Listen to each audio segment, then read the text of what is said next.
Arkadaşlar merhaba. Bugün size puzzle yapma ya da puzzle nasıl yapılır onu anlatmaya çalışacağım. Catry programımızı her zamanki gibi açıyoruz.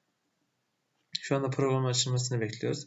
Program açıldıktan sonra Interactive seçeneğinden Linear Interactive'i seçiyoruz. Burada hazır şablonlar var gördüğünüz gibi. Bu hazır şablonlardan hangi oyunu yapmak isterseniz ona uygun şablon seçerek işlemleri sağlamanız gerekecek. Ben puzzle yapmayı deneyeceğim. Evet, puzzle'ımız ekranı şu anda açıldı. Burada resim yükleme, puzzle'ımızın boyutu ve kaç parçadan oluşacağına dair bir seçenekler var. Bir de zaman süresi var. Bu zaman süresi zarfı içerisinde puzzle'ın tamamlanması gerekiyor. Buradan hemen bir fotoğraf yüklemesi yapalım. Daha önce bilgisayarımıza indirmiş olduğumuz fotoğrafı seçiyoruz. Zaman 1.59 seçtikten sonra şu anda puzzle çıkmadı. Şuradan hem preview'den projekti seçerek puzzle'ımızın açılmasını sağlıyoruz.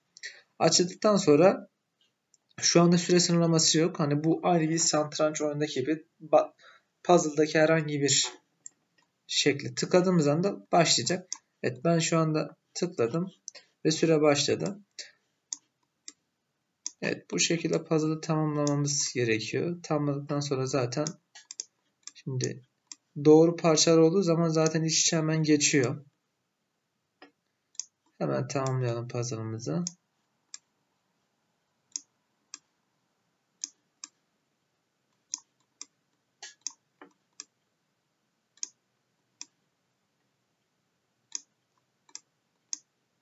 Evet, tamamladıktan sonra bu şekilde bir ekran çıkıyor. Dilersek şu kısma mesaj da verdirtebiliriz. Hani oyunu kazandığınız ya da tamamladığınız şeklinde.